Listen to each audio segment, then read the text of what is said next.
Hello guys! In today's video, you will learn how to remotely sign out of Amazon Fire Stick. So without further ado, let's start! So first, go on and log into your Amazon account.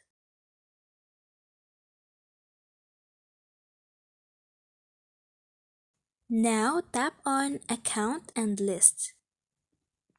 You can see that at the top. Now just tap on Account. And then you can see right there, Digital Content and Devices. Click on Manage Content and Devices. Click on Devices tab and then select the one that you want to log out. Just simply tap on it and there you'll see the devices. Just click on the register.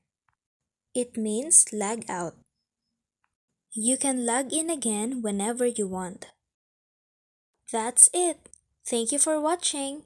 Don't forget to like and subscribe.